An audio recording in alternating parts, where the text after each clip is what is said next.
Yish. All right, we are actually recording. So we are doing our first Zoom, podcast interview, touch base, what's going on. Now, I had to double fist for this. This is water. Naturally. This is beer.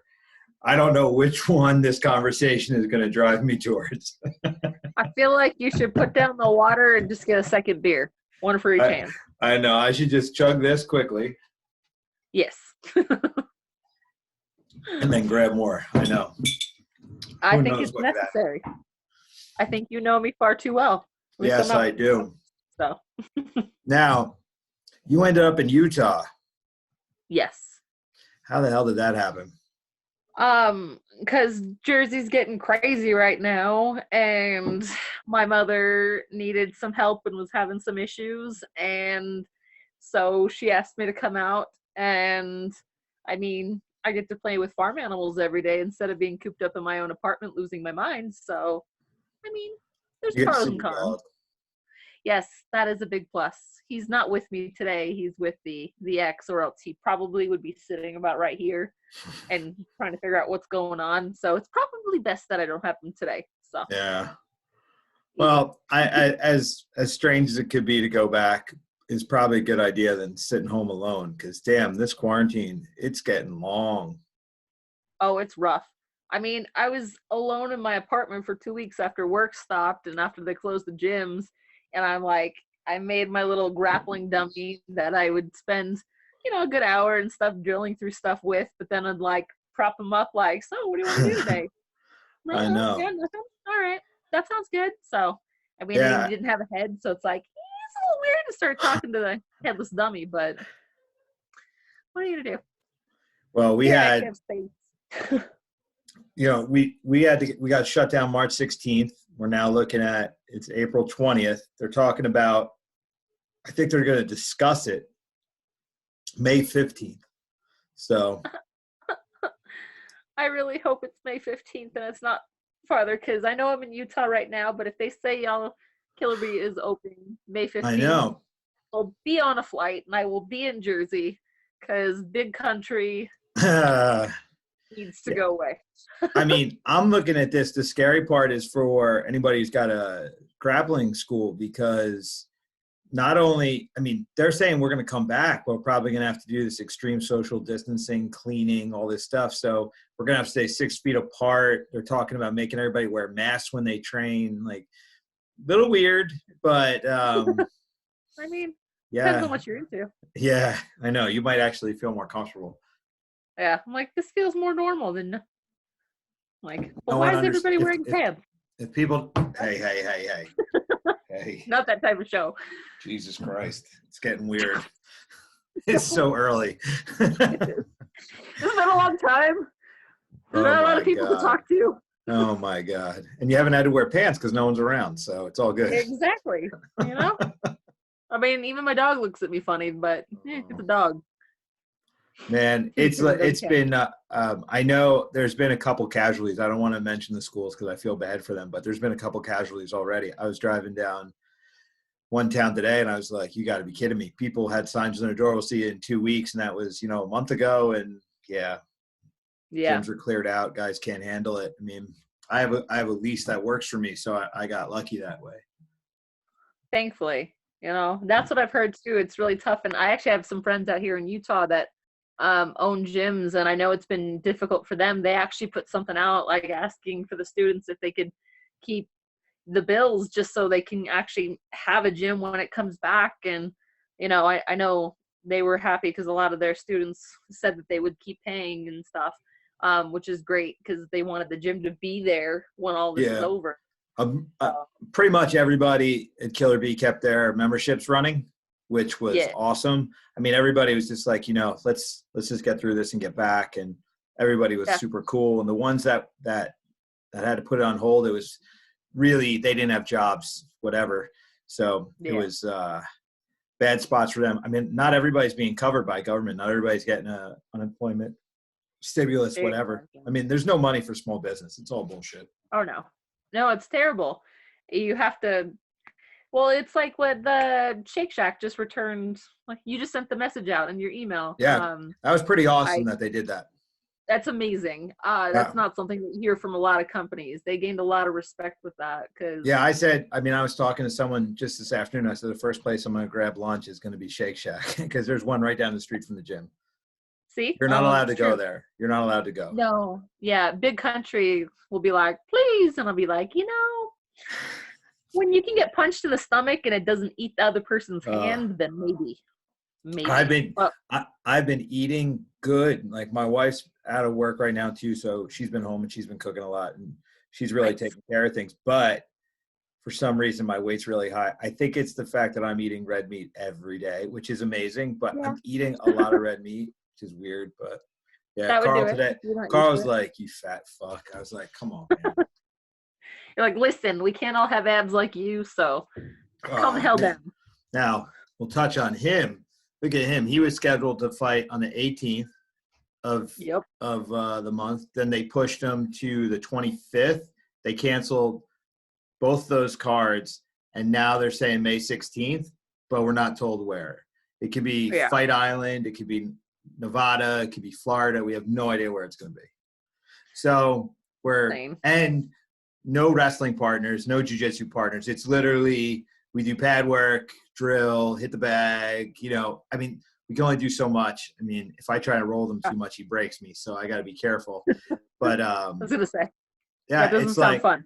Yeah, I'm just, we're just hitting it every day. But, we don't know, is the UFC stringing us along? Do we really have a date or not? All we can do is stay positive, keep moving forward on, and hope, the 16th comes together. So we got a good opponent. Our guy, the first guy, Muradov, I hit him up on Instagram and I was like, dude, can you even get out of the country? Because UFC was like, yo, same guy, same fight, same everything. I'm like, there's no way. This dude's in Czechoslovakia. Country shut down. Russia shut down. Czechoslovakia shut down. 2-week quarantine to get in the country.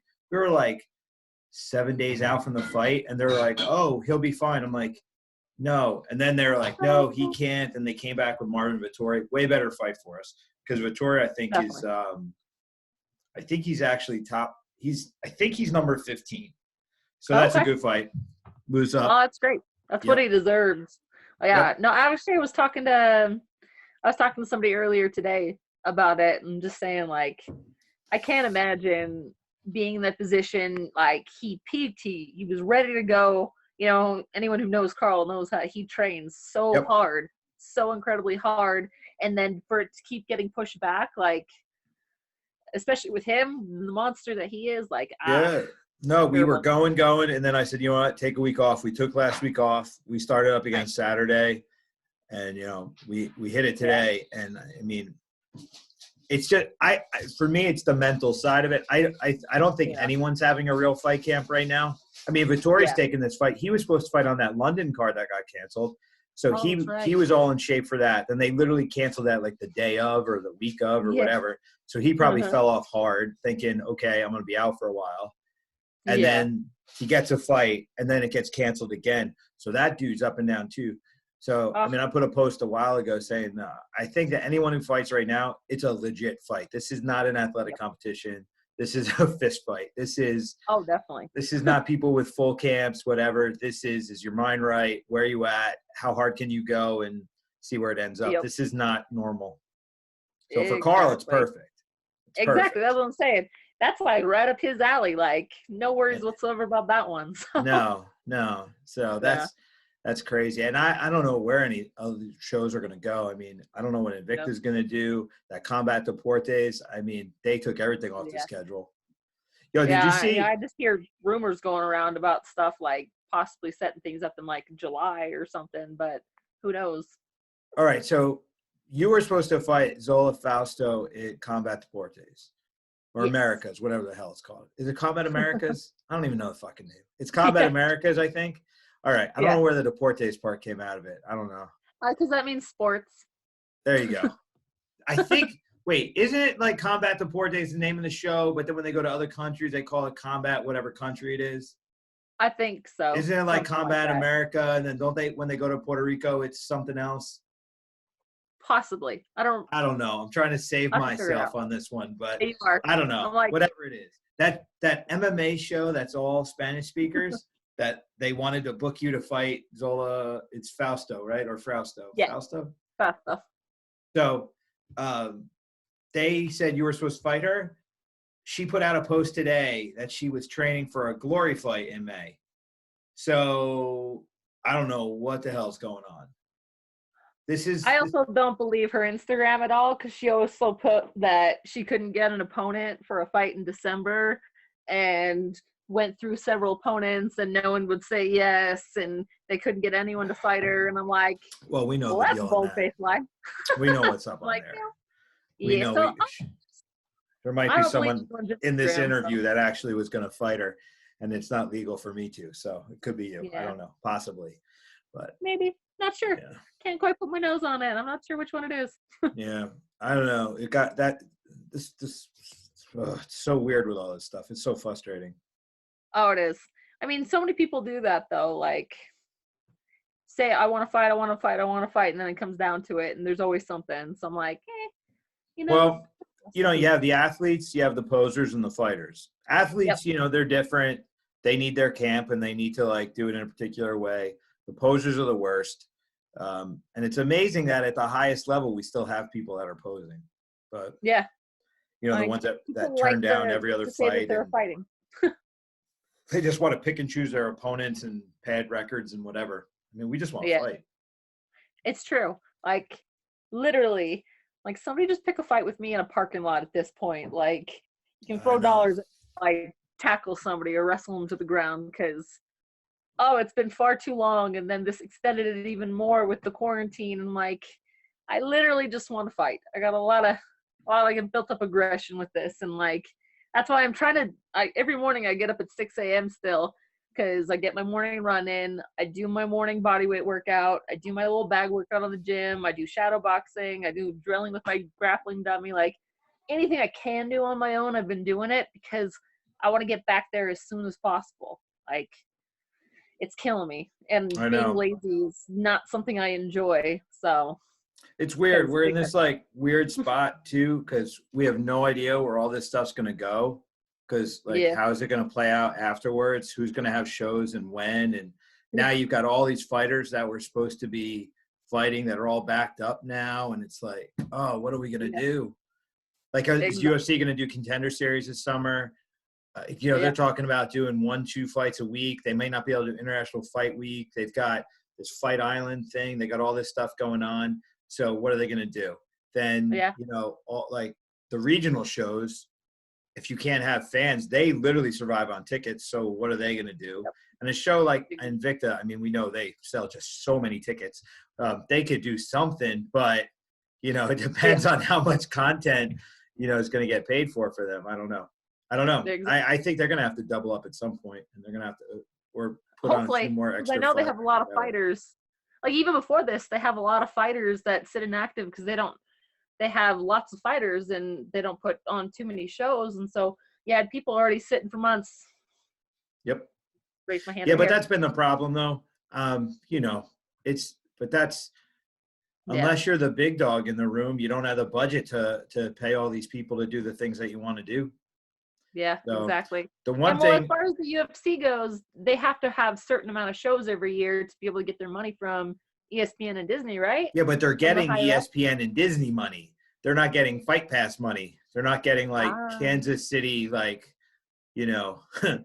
Hall money. They're getting fuck you money. They can do whatever. So they're getting paid to put this on. Like, where's the incentive for the others? Like, Invicta's going to have to put their shows on, but still they've got that financial burden now where it's like, I don't know. It's just tough. It's tough. Are they going to make shows up? What are they going to do? Is Fight Pass going to kick out money towards it? They're going to just block out this quarter and say no or what? But I don't know. All I know is there's going to be a lot of people that want to fight. And I know you're one of them. And it kind of goes, so we've never actually sat down and done the podcast. So we can go back a little bit of your history to kind of let know what's up. But, we definitely connected late in the career. We're we're not being unrealistic here. We understand we're not at the beginning, you know? So you're in a position where it's like, you have to get those fights now because this is your time where you have to do it. Yeah. So, you know, I keep putting out the word that we'll start, instead of starting back from the beginning, we can actually go from where we're at backwards. Because the thing that really sucks for you is that you've had really strong performances that don't look good on paper. Your last couple, you know, that's the problem. You know, you fought Maverick in the so you lose in the finals of the craziest fucking tournament I've ever been involved in my life. That was like so the stressful. Craziest, nuttiest, most stressful goddamn thing. Training camp too, like that whole thing. You don't have anyone to train for, and then the mental mistake I made was that I even forgot what the rules were. I went in that thinking after they did the draw, I was like, okay, so now you fight this one, then this one. And then I was like, the day I said, wait a minute, they're going to do a blind draw again. So you really don't know who you're going. So Invictus Phoenix Rising tournament, for anyone who doesn't know, you go in there, it's 8 of them. You don't know who you're fighting until the day of weigh-ins. And then they fight the first 4 fights, then the winners of those fights, they random draw it again, and then you literally go from the draw and you walk right out to the cage and you fight again. So in terms of being able to prepare, there's no strategy, no preparation. It's just be in shape, be on your game, and be ready to fight. So anybody that's going to judge anybody off that, to be quite honest, it's tough. Like, even if you win it, it doesn't mean you're the best person in the room in terms of an MMA fight career. You're the person that survived that day. It's such a crazy thing. It's not a normal fight experience. So for you to rematch, you know, Miranda in that one, you lost to her, but after you already fought twice, shoulder was shot. If you went in there fresh and you only had to go 3 rounds, I don't think that chick beat you any day. I just don't. She doesn't have the skill set for it. Yeah. So no, that's a rough one because, like, oh gosh, I'm a head case. You know that. Yeah. Many people know that. I think anybody who follows you in any way knows that too. But I think so. Even, just tournaments are the worst because I'm freaking out. But even on that, like, even with you freaking out and whatever, so the first fight, that was, I mean, it wasn't the most exciting fight in the world, but that was stylistically bound to not be exciting. The two of you both came in with similar ideas on what you were going to do. And then it was who could just implement better. And then the next one, I don't remember anyone's name. The second fight, you fought the Brazilian girl and you submitted her, which was great. Yeah. So that was your first submission in how long? It was like 4 years. Yeah. Which is a great. Long time.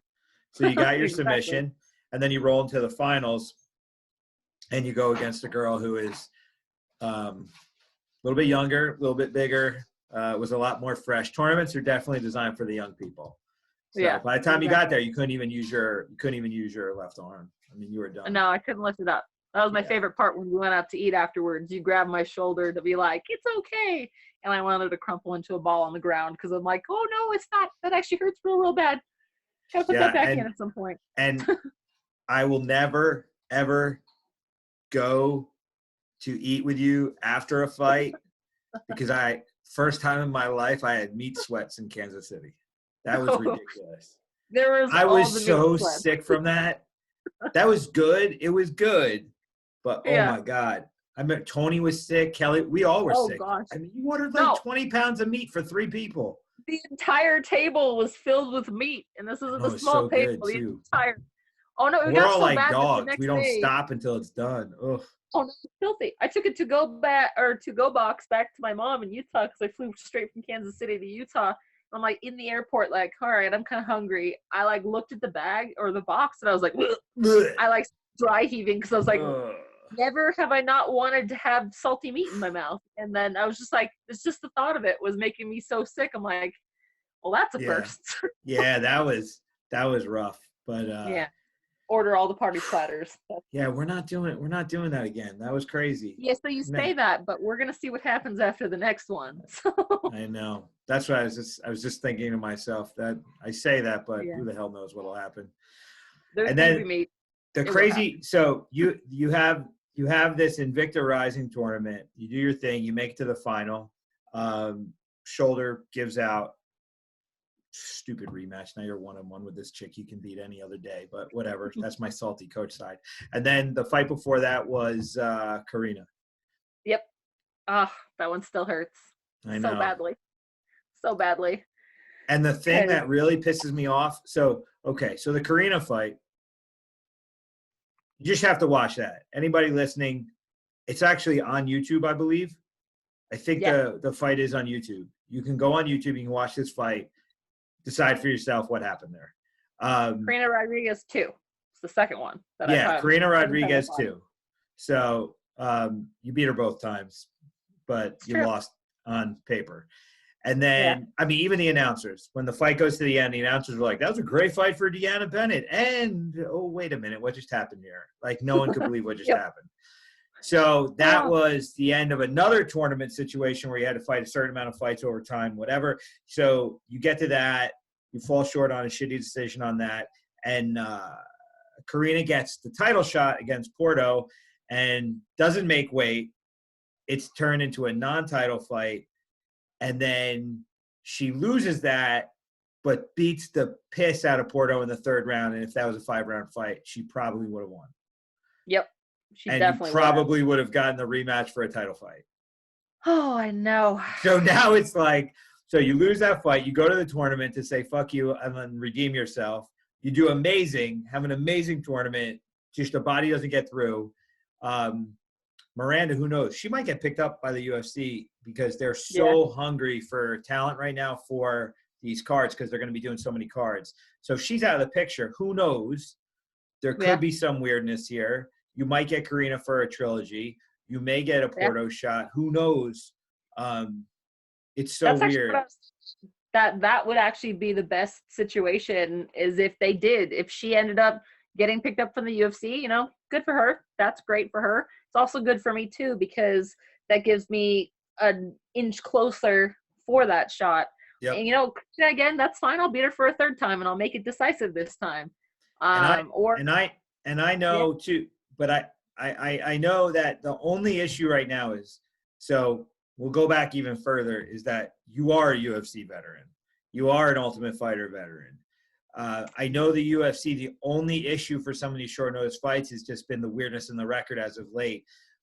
The work you've done it's not that it hasn't gone unnoticed. Like, people have noticed. The problem is you can't come off of a loss to get a short notice spot against somebody on roster. So like literally we just need that fight back and then put us in position where we can say, okay, so it could be for Invicta, Combat Americas. It could be for Joe's Shake Shack who wants to have fights in the backyard. We don't care. We'll fight anybody. Little children, it's fine. There's a 13-year-old boy somewhere that you could beat up, Their mom will sign a waiver. You'll be good. Yes, I'll take it. Whatever I can do. At this point, keep it on your feet. They won't let you go to the ground with them at that age. It's abuse. Man, but that's my game. Well, actually, it depends on what state we go to. There's something. That's true. If we do it in Nevada, you might get away with it.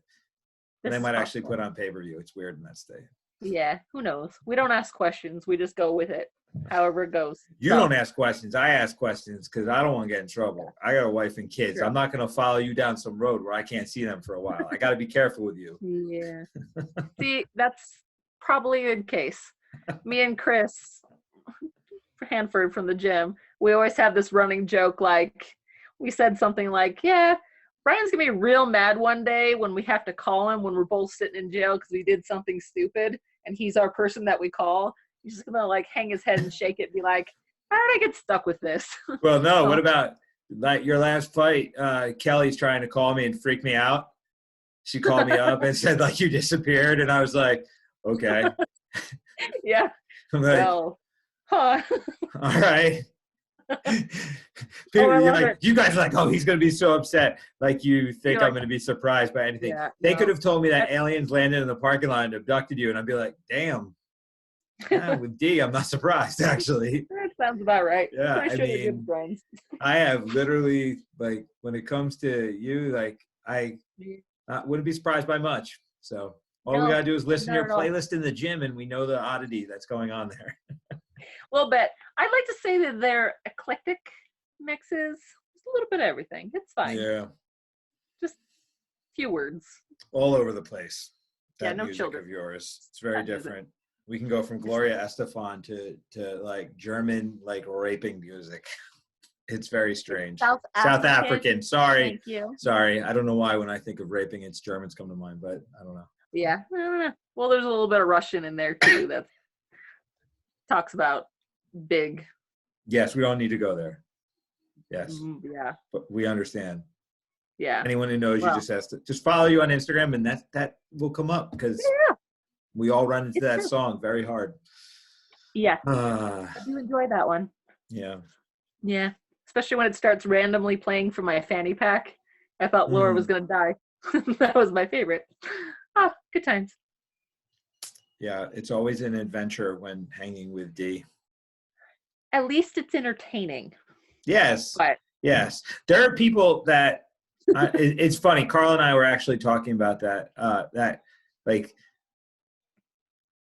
you're not there's no like ill will or bad intentions with your weirdness, which makes it tolerable, because we have so many guys that we run into that, you know, they're just strange, but in that like douchebag can you go away way, where you're like, it's kind of like the, oh D, really? Just pat on the head.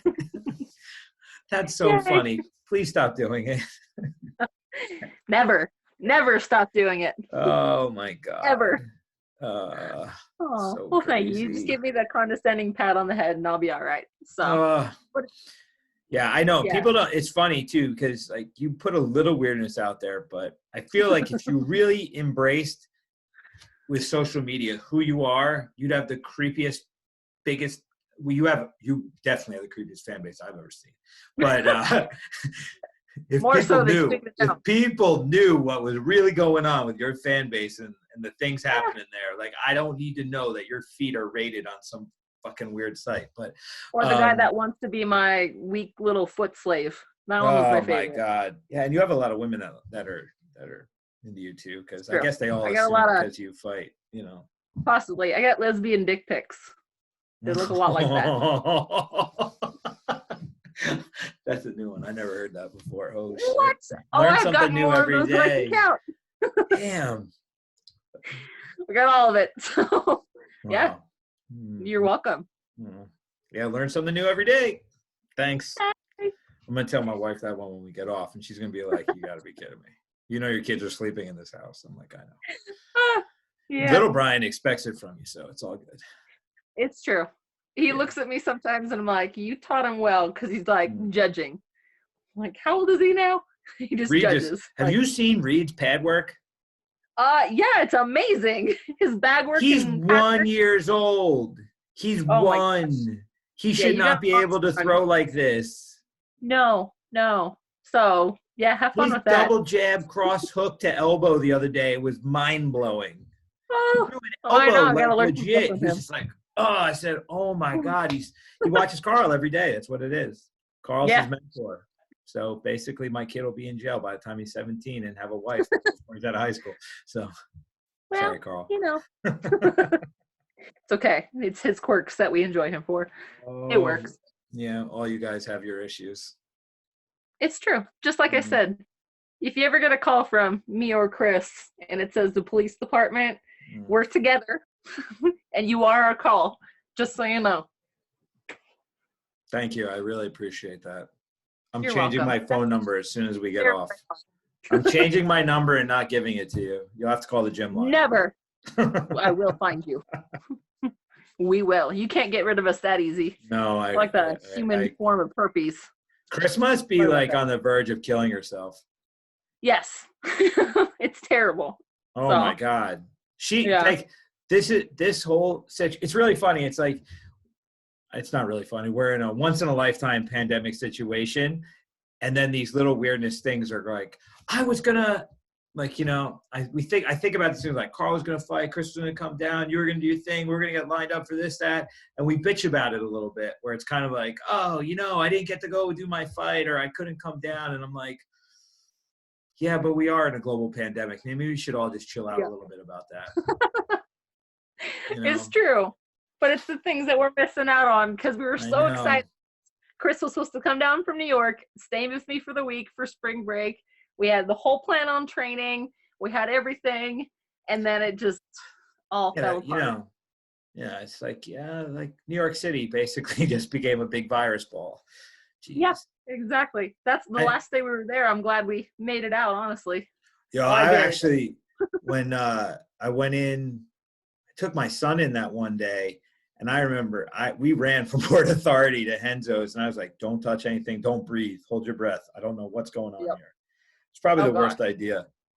But again, this is where that stupid fight life kicks in, because we're such idiots that literally having, like, if we did anything else, we wouldn't do 90% of the things we do. But because it's fight life, we treat it differently. It's the strangest thing.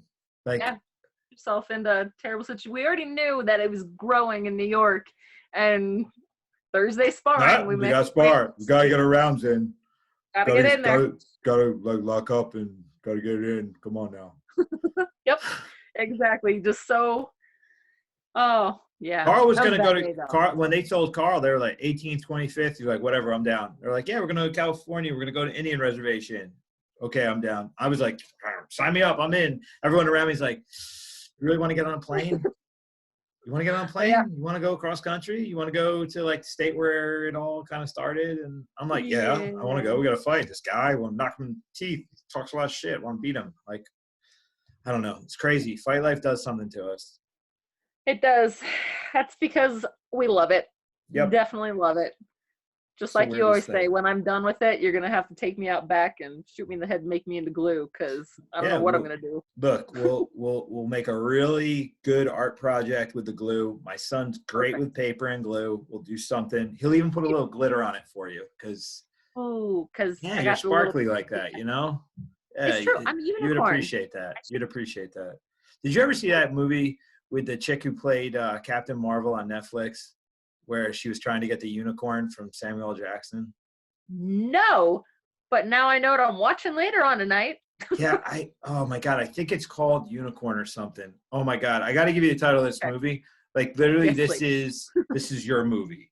Like, if you don't like this movie, don't ever ask me anything again. I don't know what I'm talking about. What's the name of the chick who plays Captain Marvel? Brie Larson. All right. Brie. I need to know what this is. Larson. I'm going to look this up right now. They should pay me for this shit, because I'm going to post this later and stuff. All right. It's going to be great promotion for them. Brie Larson. Yeah, because so many people listen to this. The Unicorn Store. On Netflix. The Unicorn Store. You need to watch this. Like, you're going to watch this and be like, oh my God, I have a new profession. Yeah, it's perfect for you. I need it. Something to do with fighting. I watched that movie and I was like halfway through it and I'm like, I can't fucking believe I'm watching this, but I couldn't stop. It was one of those ones, it was just like, it pulled you in and you're like, I don't know why I'm watching this. I honestly don't like it. I could see some people liking this. People like yourself would like it. But when you see it, you understand I'm not being derogatory. It's just, it's a little bit more chicky than it is like guy-y. So go check that out. I'll do it later. Yeah. Will do. Yeah. It's perfect. People think I'm different. We'll put it that way. That's what I've been told before, at least once or twice. Different. So yeah, we'll just go with that. That's the easiest way to describe it. Yeah. It is a thing. So, what have you been doing while in Utah besides working out and drawing pictures and posting on Instagram? Well, I mean, if you do Is that a weird stalker comment? Is that like a stalker? I actually stalk all you guys because I just want to make sure no one's like doing things that'll make me get that phone call. That's that's it. People ask me all the time, I don't mean to cut off my question, but it's funny. I really don't like all this social media stuff. If I didn't have business, I wouldn't do it. And the number one reason I'm on it is to make sure none of you guys are in trouble. That is it. I'm like, okay, who's with who, doing what, how, and when. And there's certain, like, I know with all of you, there's certain posts where I'm like, oh God, no. Oh no, I need to make a phone call, quick. Check in. Yeah, I got to check in. You okay? Everything good? Stop doing that stuff you're doing. Your brain's going to fucking fry further, you know? Oh my God. And we need that because you know us far, far, far too well. So. Yeah, I know. But when you guys disappear, it's my only lifeline. And my favorite one, because people are stupid, my favorite one is on like Saturday sparring when I'll get someone will send me a text. Yeah, man, I can't make it in. I got to go to work today. And then I go on Instagram and they're like pumpkin picking. Oh, we know who I'm talking about. Oh, wonder who we're talking about. I did get you that time, you son of a bitch. It's not you, it's someone else who's a little larger. Oh, I know it wasn't me. I know exactly who it was though. I remember that day because I was like, huh, what? Yeah. That's not what I thought. Motherfucker. Oh, Instagram. Yeah. Good times. Get you every time on the gram. So really though, you left New Jersey being by yourself. At first I was like, oh my God, she's going home. She's going to be around her mom. She's going to kill her. But then I was kind of like, oh, wait a minute. She's in an apartment in Brick, New Jersey by herself without work. Yeah, this probably is not a good thing to do for 3 months or 2 months or whatever it is. We're getting locked down. I mean, I realized I got like 10 different personalities, but at some point one of them's going to try and kill the other one. So yeah, probably a good thing that I got outside of there and outside of my own head. Plus, there's actually a lot of space here. Well, that's the thing too. Like people don't realize in New Jersey, if you're not from Jersey, like we don't have room, and the room we have is the beach, and the beaches all got shut down. You can't even walk on the beach right now. So to be completely isolated in a dense suburb, and Brick is not the best dense suburb to be hanging out. So, I mean, if you're going to be in the mountains, that's probably the easiest because at least you can get outside. Definitely. Do they have you on lockdown? You can't go to parks and stuff? They did just open up the parks again. You still have to keep away from each other and stuff. But, I mean, Utah has so much outdoors that I've been going on some hikes and stuff because they're still acceptable and take my dog up there. And there's no one around. You can stay completely away from people. And that's kind of like my center. Like when I lived here, that's what I used to always do is that, you know, after practice, when I had free time, like need to get outside of my head, like I'd go up into the mountains and that's kind of like clear my mind out. And so it's been nice to be able to do that out here because if I didn't have that, I don't know what I'd be able to do because the day before I left Jersey is when they closed down the boardwalk that I ran on every morning because every morning I'd get up at 7 or 6 and I'd go run the boardwalk before people came out. So I was away from people and then too many people were on it and so they shut it down and I'm like, I don't know what I'm going to do. They shut down the reservoir. They shut down every park, every public area. Like you can't do anything.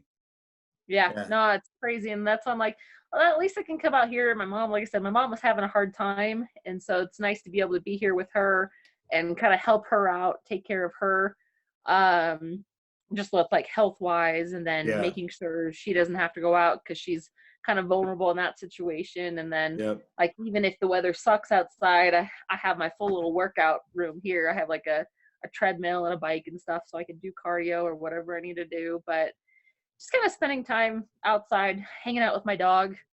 My favorite thing to do is put on my shark onesie and then chase my dog around the room because he hates it because he's a giant baby. And so I do that for a few hours and then, I'm on.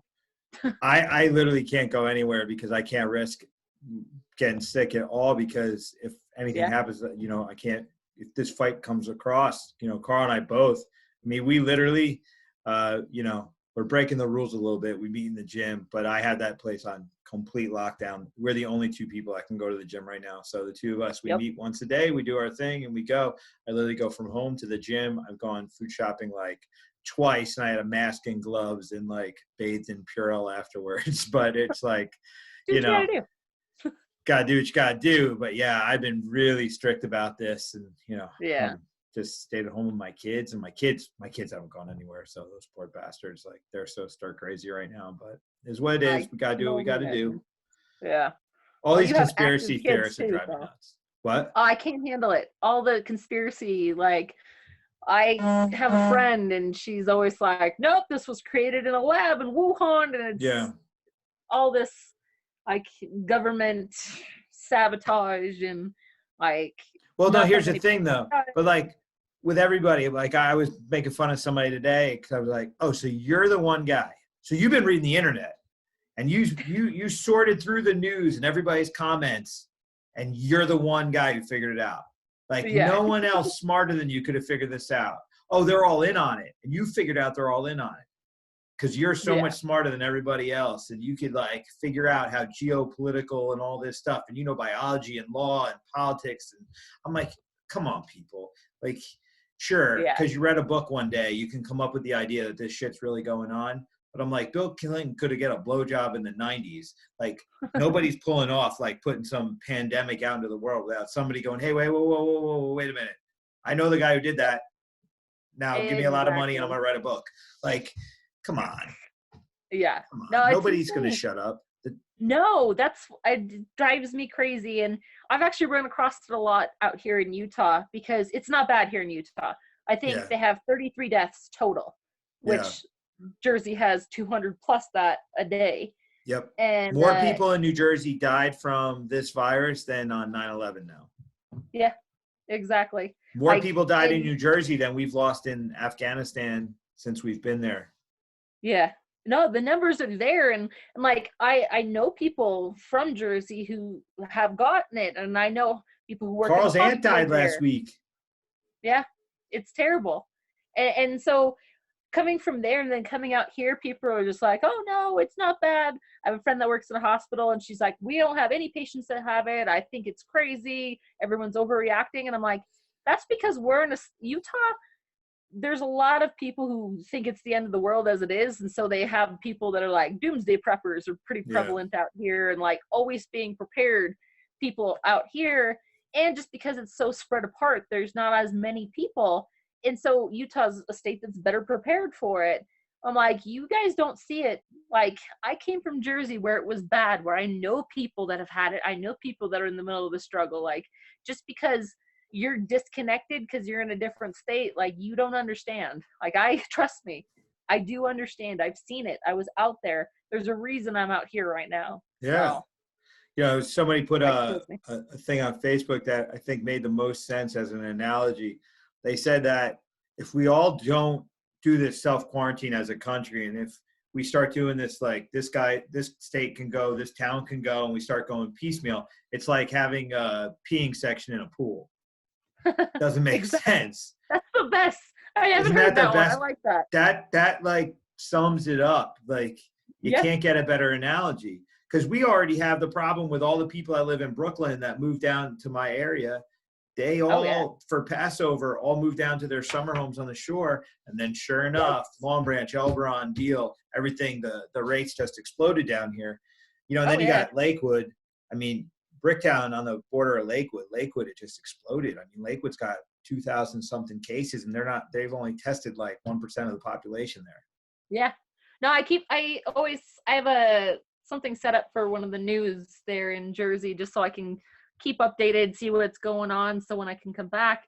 And it kills me because you see all the police, it keeps on having reports of police having to break up like large parties and stuff, and specifically in Lakewood, and like there's people still doing that, and that's why there's so many people still testing positive for it. Because but the thing is with Lakewood too, the biggest issue there is it's a Hasidic population, real Orthodox Jews.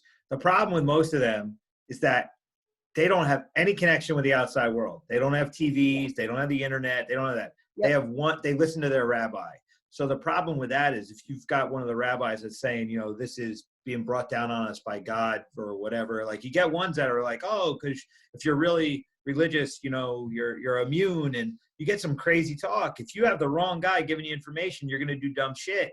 So a lot of these people, you can't blame them because their news source is wrong. And exactly. They're just doing what they do. They're following their community leaders. Exactly. That's the hardest part. I feel bad for them. Like, I want to be angry at them, but I just feel bad for them because they're just killing their own community at this point. It's just so stupid. No, it's super rough. Like, I live in Brick right next to there, and it's awful. Yeah. So it's crazy. I don't want to be in quarantine. I want to be in the gym. I want to be at work. Like, I never thought that I would actually miss work that badly, but I love my job. I love being active. I love working. I love talking to my customers and like not having that, it's like right before I left, I was telling Carl I went for my morning run and I just needed to talk to people. So everybody I ran past, I was like, hi, hi, hi. And those people had the best run records of the day because they ran from you so fast. So fast. It was like, who's this swamp demon at 7 a.m. saying hi to me like Lilo and Stitch, like, hi, hi. You know Billy? You know dude Billy? Yeah. So Billy hit me up and he's like, hey man, I don't have any weights. Can I borrow weights? And I'm like, yeah. And the coolest thing, he was like, yo, I tested positive. My girl and I both went through it. My mom went through it. My dad went through it. We all went through it. So like, just leave it outside for me. I don't want to infect anybody. He could have been like a young dickhead and been like, hey, yeah, like, can I borrow weights? Come in, got the weights. And on the way out, been like, man, you know, I was sick 2 weeks ago. But instead, he was super responsible and was like, hey, do me a favor. Just leave it outside the door for me because I don't want any contact. I don't want your family to get sick. And I was cool about, like, I was like, damn, man, I really appreciate you, you know, being respectful like that. Cause I've had other people at the same time that have been the opposite, that have been, you know, very dismissive about it, that are still working and don't care. And I'm like, yo, I was like, I don't want you to be the guy that kills my mom because then I got to kill you. Like, you know, exactly. Get me sick and I get my mother, my grandparents, my wife, my kids, anybody gets sick because of that, then we're gonna have a problem. We don't need that problem. Yeah, exactly. You know, it's completely unnecessary. That's really cool of him to be able to do that. And that's how it should be. People need to be responsible. And I think if more people were like that, we'll be able to get through this quicker, honestly. I'm looking at this right now and I'm seeing how a lot of people behaved in the beginning of this. And I'm seeing how people's behavior is changing through this. And I've made a lot of very specific choices on how I'm gonna do business going forward and who I'm gonna do business with. Because you know, the anti-vax bullshit. Oh my God, these people that are like going off the deep end about how it's like, you know, they're either the 5G nuts, the anti-vaxxers, like people that are bringing like pure nonsense in. Like, come on. Come on. Oh, exactly. Like they're trying to microchip us and kill our children. Like, stop it. Yeah. Like, you really think that people care that much to go through that? Like, oh. And again, it's like, I'm it's so hard because I want to be empathetic towards what makes people feel that way about stuff. But at the same time, I'm like, if you actually were analytical, if you are actually looking at what's going on in the world in totality, maybe you would think a little differently. And if your news source was not just like one news source that's completely tainted, your view would be a little different. So 100%, it's so biased. And I think people get stuck in their own way of thinking and they just get pigeonholed because of it. You get tribal too. Well, you get tribal because you have your idea and then everybody else that believes in your idea and you guys just have to be right because you can't be wrong. Because if you're wrong, it's the winning losing thing because it's like, because you have a team and your team has to win. And that's where like politics get weird because politics get into this too now. Like Democrats and Republicans are going at it. Republicans don't give a shit about people. They just want to open the economy. Oh, Democrats are just trying to push social movement and whatever. And they don't know. First off, politicians don't give a fuck about any of us. And when we're massacring each other over left and right ideas, it's like, oh my God, we're lost in the sauce here. It's so stupid. Like we're really being faced with like this challenge. And then you have a choice. We can either get lost in the sauce and do nothing and end up just going back to the same old, or we can take this opportunity to be better. I've been trying to get the message across as much as possible, you know, take advantage of this opportunity to be better for it. Definitely. You know, and like do something, read more, be introspective, work out, do something like, you know, do that thing. That's what kills me is the people that are taking this and not doing a single thing. There's somebody I was talking to. I'm like, oh, what'd you do today? And they sort of like, nothing. We can't do anything. I'm like, well, this morning I got up, I ran, I did my workout. I spent a couple hours playing the piano. I do some doodlings in my art book. I read a book. I'm like, but there's nothing that you can do. Yeah, nothing. You just watch. But you know what? You have to, you know, it's funny. I'm reading this book right now called The Art of War. I don't know. Did you ever, The War of Art. I'm sorry. The War of Art. I haven't read that. Oh man. It actually, I had to stop reading it. I got through the first chapter. I had to stop because I actually was getting like anxiety from it because No, it no. calls us out on our bullshit so hard. Because it's Yeah. like, because it calls this thing and it calls it resistance. And the resistance is all that stuff that we manufacture and we collect to stop us from being who we are. Okay.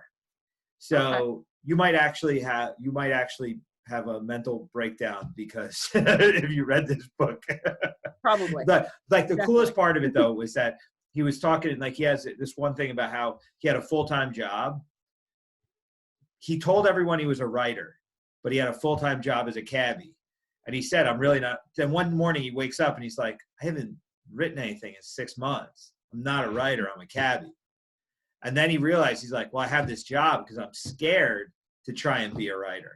So it's that one thing, like I'm joking with you that you would have the one thing with you, like you and Carl are the two people, and no offense to anyone else I train, but you and Carl are the two primary people that when I look at, I know when it comes to fighting, you literally will sacrifice to do anything to be there. You guys show up, you put out. I always have the nerves of like, I hope their bullshit doesn't get in the way.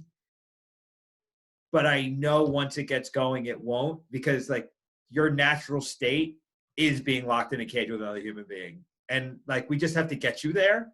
And once you get there, you're good. So, and you do have your own resistance. Like you have your resistance. You go through your struggle where you doubt everything and then you believe and then you doubt, you believe. But every person who's ever fought in their entire life goes through it 100%, but we all go through it in our own way.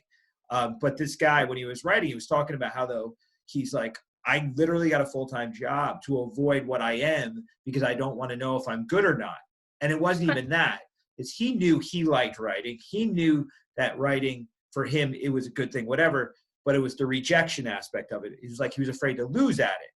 So he just got up one day and he wrote. And he threw everything away that he wrote because it was pure shit. But then he noticed his apartment was dirty and he cleaned it. And he noticed his hair was shaggy, so he cut it. And he noticed that his clothes were shitty, so he washed them and he ironed them. And then he realized at the end of the day, he was like, wait a minute. By actually being who I am, I like put energy into all the good things and the negative shit started to go away. So then he realized he had to cut back on driving. He had to focus more on writing and whatever. This guy, the Legend of Bagger Vance, that's the movie that he became very famous for writing. He's written this series of books about the struggle of being an artist. And anybody who creates is an artist, but I think we all, I don't give a shit what you do. There's a creative aspect to everything we do, and it's a struggle, whatever. It's not called martial arts for no reason. It really is an art form. There's a creative process to this. But the struggle to create every day is the thing. And one of the other ones he said, which was really important, and you know this, and it's, again, you and Carl embraced this one thing, and that's why I trust you guys, is that it's the discipline is not the work. The discipline is showing up to do the work. The hardest part is not like once you're there, it's getting from A to B. Yeah. B onward is easy. Like people like say, oh my God, how do you train so hard? That's the easy part. But getting up at 5 a.m., getting in the car, driving, having a bad shift at work, but still getting up, like sleeping in your car at the gym. We know you guys do these things.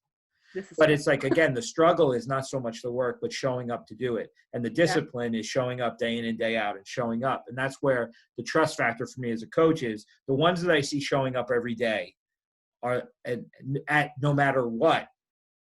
That's the ones where it's like you earn the best of me in that regards. I always give more in that situation otherwise. Because you know the deal. How many guys that we know that sometimes some of them train really hard when they're there, but you can't get them there. Yeah. And then other ones, getting into the door. Yeah. And then a lot of them talk really big about what they can do and want to do, but they won't show up to do the work. And if you're not showing up to do the work, you're not doing everything you can. You're not giving yourself the right chance. I think it's even worse. I think if you're not showing up to do the work, it's because you're really afraid that your dreams or your mouth can't back up the reality of your deal. Oh, definitely. So that's funny because when I trained here in Utah, I had this teammate, super, super, super talented athlete. He was like amazing. He gets into fights. He had these amazing fights, was such a good fighter. And he actually got signed to the UFC. He got a short notice fight against somebody who actually is a former champion. And he just took it on like a couple weeks notice, went to the third round, ended up getting TKO'd, but put on this great performance where he probably could have beaten the guy if he had a full camp. But then he got into the UFC and then he wouldn't come to practice. He actually was living in a van. There was a practice that we're running sprints in the backyard. We're like, hey, is that his van like worth here? Why isn't he at practice? And then all of a sudden he pops out of the van because he had just woken up and then went to the front, ended up driving away instead of even coming for the last part of it. And so like maybe it was, I wouldn't say consistent, but he came like 2 or 3 times a week for the month leading up to the fight.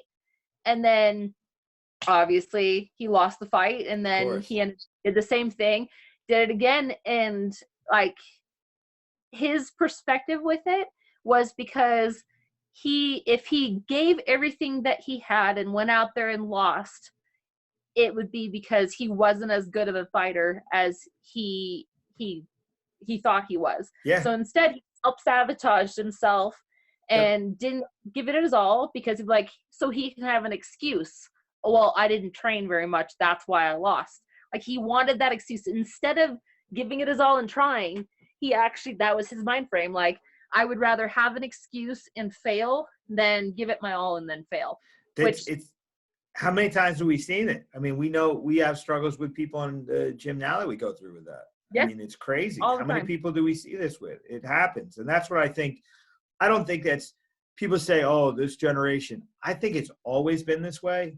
I think that the ability for us to communicate is so much greater. So the bullshit bravado, instead of it just being like bro talk in the locker room, or you calling up your best friend on a Friday or hanging out at the bar, now it's Instagram and Facebook and fucking TikTok and all that shit where everybody's running their mouth and creating this whole like legend of who they are.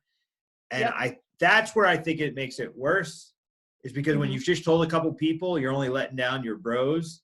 But like when you've told the whole world, and you see that you got 3,000 likes on that video where you were talking shit, you're the golden child. Like when all of a sudden the reality of like, wait a minute, I have to be as good as I just said sets in. Like, and then it's like, then they go out, they have a shitty performance, and then it was like, you know, the dog died, my mom yelled at me, my knee hurt, I ate the wrong food. Like every weird ass thing in the world comes up, and it can never be. I only showed up once or twice a week and I didn't do what I had to do, and I wasn't thinking right, and had my head on straight, whatever. But that's why we only got one champion in the division. It's only got one guy with a belt, and you got a whole bunch of other knuckleheads trying to get there. Even the champs are crazy. John Jones, he admitted that he self-sabotages because if he loses, he doesn't want to say it's because I'm not good. He wants to say it's because he fucked up.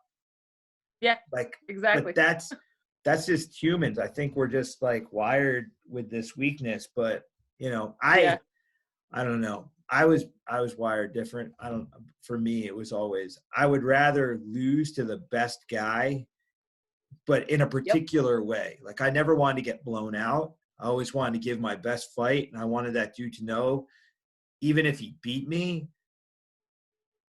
I don't know, like it's weird to say, but I almost wanted to make him feel like, you know, you may have beat me in this fight, but I'm more of a man than you are, kind of thing. You know, it's like kind of just like a personal thing where it's like, you won, but you didn't break me. You didn't beat me. You won. There's a difference. You know, I've never taken a beating, like beating. In sparring a couple times, I've run into some dudes that beat the fuck out of me. But I never took a beating in a fight where I walked out and that dude was like, wow, everybody, like my last fight even, the guy, like he hit me with everything he had. I got pretty beat up. But when we walked out, he knew, like, he was like, Jesus Christ, you're like indestructible. And I was like, no, I'm not indestructible because I'm pretty fucked up right now. But my endurance is different. There's something wrong with me that, like, I got too much fuck you. I got too much fuck you in me. And I think that's why, you know, I can stay in the business as long as I have. And I think I mean, we don't have to say how old you are, but you've been doing this a long time now. And I mean, Road. you have that endurance factor. I mean, Carl's been doing this for a minute now too. I mean, he's 10 years into his career from amateur to where he's at.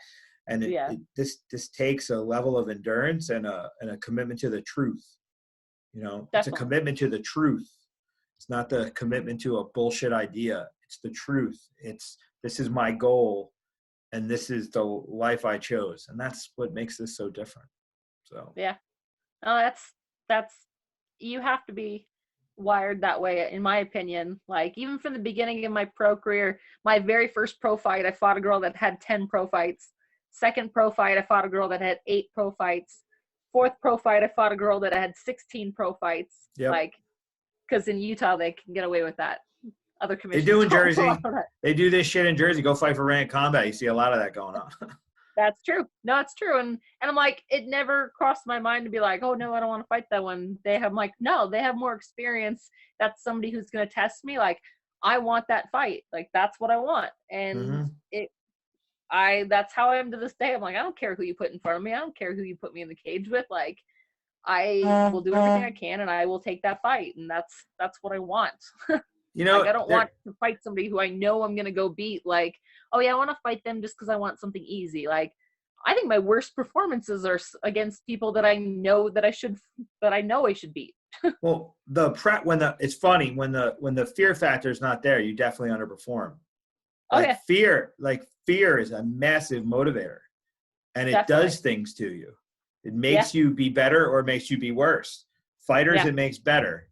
The average person who doesn't have fight in them, it makes them worse. That's where we find out who's game bred and who's not. That's why I had no problem with that tournament structure. I was like, fuck, we don't know who. It's blind. Just go in. We roll. Like, I don't have to worry about your conditioning. It was like, let the needle and thread stay together. Like, don't let the shoulder, don't let this fall, don't let that. It literally was like, as long as your body doesn't fall apart, we're fine. Exactly. And we made it 24 minutes. We made it to the last minute of the last round. Of course. So we're this close to just making it through, but exactly. I was one of my I think it's one of my better moments as a coach in a career was to go through that experience, because I was just so wild in the up and the down, and to be with somebody that has to, like, fight through that. That was pretty wild. That was one different fucking night. That was really different. Ever do that again, please? Yeah, no. That's like this pandemic. Let's only do this once in a lifetime. Yeah, exactly. One and done. Checked it off my bucket list. We are good. I don't even want to do that. I don't even want to coach another athlete through it. I don't want to do it. If someone's like, "Hey, you want to do this?" I'm like, honestly, no. My hair, this shit's gray enough. Like, I'm gonna start losing my hair if I go through another one. You might end up completely bald or with at least some spots there. So yeah, that was wild. Oh, it was insane. It was good. And, like, I will do, like, not one-day tournaments, like tournaments like the other one. The other one was good. We had X amount, like, you had to fight like once a month kind of thing. That's fine. That's hard enough. Totally. I know. But at least you can focus on somebody. Oh, yeah. That's what I like. That's why I was like, Bellator, they've been throwing around the idea of possibly doing a flyweight Grand Prix, and I was like, I know somebody who would want to do that. I know. You know, the thing that just the women's division does not get looked at the way the men's division goes. There's more things they look at than they do in the men's division, and it's really fucking frustrating. You know, it is. There's everybody's looking for the next Ronda Rousey, you know? Mm-hmm. Everybody's looking for the next Conor McGregor. I think with Conor, they realize they can't. The women's talent pool is different. I feel like there's gonna be the right mix with a woman. The Ronda, the Ronda, the Conor, the John Jones, those weird scenarios. I mean, look at them all. They all flamed out in a weird way. Yep. Yeah. Fighting is a strange thing, though, too. You're not groomed. Like, you go to the NFL, NHL, NBA, they played this shit in college. They went to school and majored in their sport. Fighting is people that were doing this recreationally that eventually turned it into a career. There's no grooming system. You weren't from youth at, like in 8th grade, they weren't like, you're going to go to this high school because you're going to be a really good MMA fighter. It was like, you ended up an MMA fighter and everybody in the world looks at you and goes, what are you thinking? Like with all the other sports, they're like, you won the lottery. In MMA, they act like it's a death sentence. It's different. Exactly. They're like, are you sure that you actually want to do that? Well, even me, like, even thinking about it, because growing up, like right out of high school, my dad actually asked me, because he used to work the strike force events because he was a San Jose cop. He would always be like, hey, DeAnna, I just went and watched this one girl. I watched Chris Cyborg. She just fought. And, you ever think about doing something like that? And my answer, serious, like as can be, I'm like, no, I've never thought about doing that. I don't want to get punched in the face. I don't want to fight. And then flash forward, and that's what I'm doing. I'm like, so it's just like that. Like even right out of high school, I was like very adamant. I'm like, no, I don't want to fight. Like, yeah, I wrestled, but I don't want to fight. That's dumb. And then, it happens.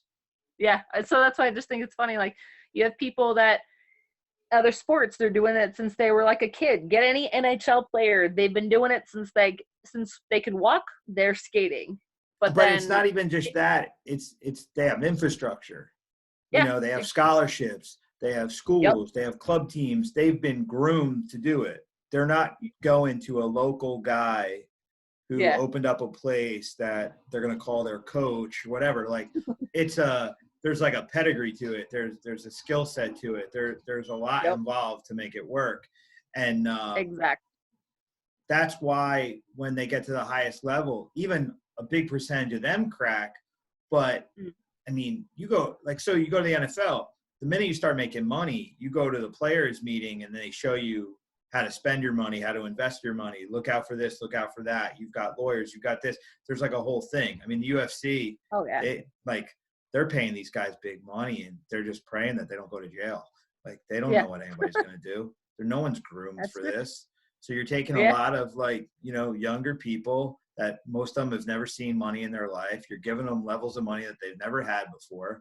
Most of them are not the most worldly experienced or educated because they've been training so long.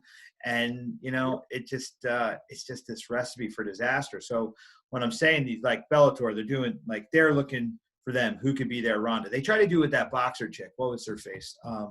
The girl, I think she was English. She was fighting out of Gleason's in Brooklyn. Heather Hardy. Yes. So they try to do it with her. She's showing up, like they're doing her hair and makeup and making her wear like a bikini to the thing. And they're pushing her. But she didn't have the skills to back it up. Nope. Exactly. So. But how many times are they going to do this? They're going to push ungroomed talent that's got a little bit of looks and personality. And then they'll push them through the beginning, but the minute they get into deep water, they get smashed. Like you gotta not just push it, you gotta develop it, and that's the hardest part. And I don't feel like on the women's side of it they have that pipeline. I think the men have the pipeline. I think the women have the exposure. It's just different. Definitely, the men can fight. The men can fight in obscurity and make good money.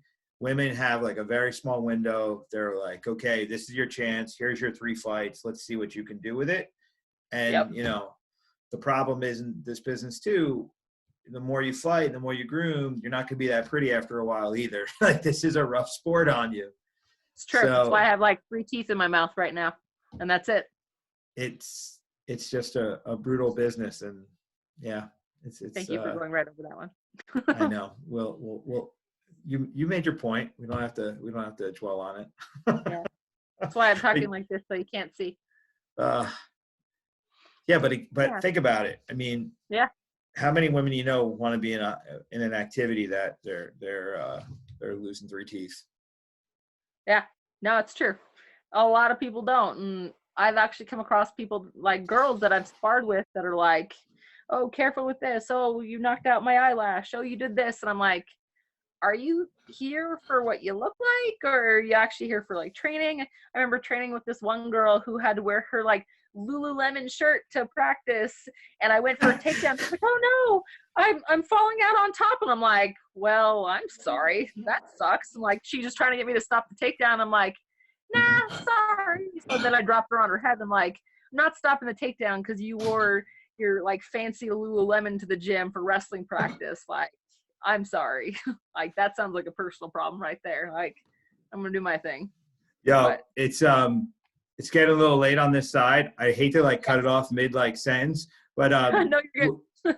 No, my wife like popped in the background. She's like, you know how long you've been on? I'm like, oh. So it's a little bit different running these things from home than they are at the gym. But yeah. Let's hop on again before I got to go away for Carl's fight or this over. I mean, we're on lockdown till the 15th of May, so we got at least another 20 days. But let's hop on again next week, and we'll talk a little bit more because we haven't even touched any of your real history and different stuff. So we got plenty more. People would like. I ramble. So no, it's all good. I think people would like to know why you put meat on your face on national television. So we'll leave that for part 2. We'll get that till next time. Yeah, perfect. D, I don't want any calls from Utah that you need to get bailed out. I can't help you. I'm too far away. I'm saving that for when me and Chris are back in Jersey. Don't worry. Great. All is good. All right. I'll talk to you soon. Stay safe. All right. You too. Bye. Bye.